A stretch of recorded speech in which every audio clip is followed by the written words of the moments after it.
Welcome back. Now, 16 Namibians depart actually tomorrow to begin their adventure as part of the 700 young African leaders who will participate in the 2018 Mandela Washington Fellowship in the United States, and that's taking place for a period of 6 weeks.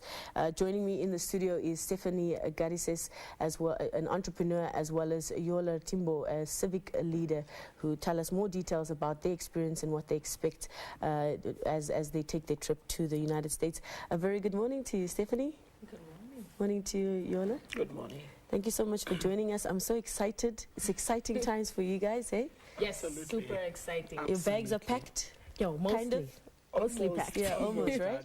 Okay, now just, Stefanie, just talk to us about the Mandela Fellowship program, what it really entails. Okay, so the Mandela Washington Fellowship is actually the flagship program of the Young African Leaders Initiative, which was started by President Barack Obama in 2014. So this is like the biggest platform for people in terms of business entrepreneurship, civic leadership, as well as public management. So those are the 3 tracks that are possible for you to apply to. So I was chosen specifically for the business entrepreneurship track, and so Jholer was chosen for the civic leadership. All right, now let's talk about Jholer, let's talk about your role. You'll be going to the University of Virginia and you'll be doing civic leadership. Talk to us more about your trip there. It's quite an extensive program according to the details I got from my institute, which is the University of Virginia Presidential Precinct. It covers a lot of academic coursework, as well as going to sites that are in tune with what we'll be doing as civic leaders within the institute. So we'll be doing a lot of public work. We'll be engaging public leaders within the United States, and also engaging with other people that engage and organizations that engage and work on civic programming within their country. And so I'm actually looking forward to participating, learning more, sharing my experience, as well as learning what they do within their country to be able to advance civic rights within their country. So what is it that you do in your own capacity that really links to this 6-week program? Absolutely.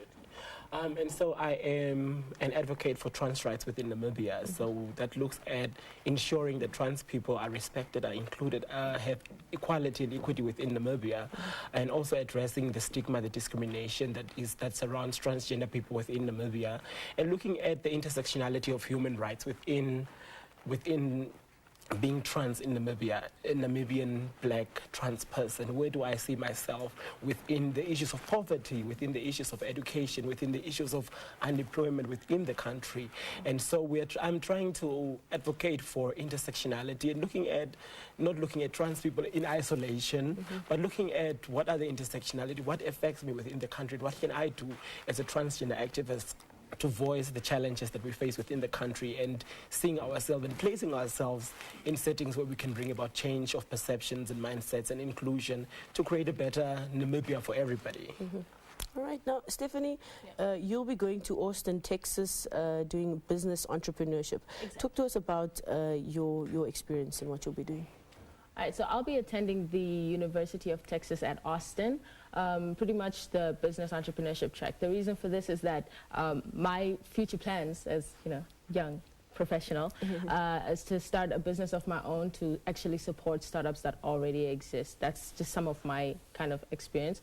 I'm also very much involved in improving the quality of education, specifically for girls. I was involved in a Code Bus Africa project last year, which was very successful and might continue, if you know what I mean. What I'll be doing at the university, though, is a bunch of trainings, classes that they said they've kind of sent us a schedule. It's really packed, and we're excited about that. We're going to have site visits as well to kind of other businesses and how to see and learn how they do things, so that we can come back and apply then the skills in our own environments. We were privileged. We've been speaking to a lot of the fellows over the past few weeks now on Good Morning Namibia. Last week we spoke to Seno Namwandi, and she actually tried 3 times and managed to get it on the 3rd time, in terms of selection. Talk to us about your actually applying for the fellowship. I'll start with you, and also just being selected to take part. It is a very intense process. The essays that you need to fill in, all of the, like, what are your goals for the national development of the country, and all of these things. And so the process itself of application is very, very intense. Being chosen, I was quite surprised because I didn't think I would make it. And so it was my first time applying. And so when I got it, I was like, really shocked at first. I sat down for 5 minutes to really take it in. Yes. And the fact that I was also chosen for the professional development experience, extra 6 weeks after the fellowship ends, it's quite exciting being taken for being in an institution called the National Center for Trans Equality. They've been doing really good work for 15 years around trans advocacy within the United States. And so that is one thing that I was quite excited about as well, to be chosen for that part of the fellowship as well. And definitely would like to thank the government of the United States for this opportunity to be able to groom, grow, and ensure that the future leaders of Africa are quite capable of handling issues and challenges within our communities. All right, Stefanie, what about you? Hey, so my application process was very interesting. I heard about the program literally days before the deadline for the application. So it took me 3 entire days to actually fill this out. I had to question my own intentions, my future plans. I had to really think it through so that I could put honesty and my personality into the application.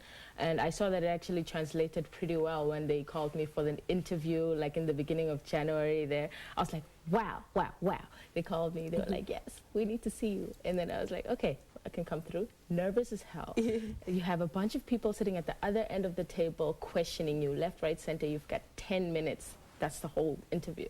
So it was pretty intense, nerve-wracking, but I felt very comfortable in the way that I portrayed my intentions and my personality and my plans as a whole. So, all right, well, thankful.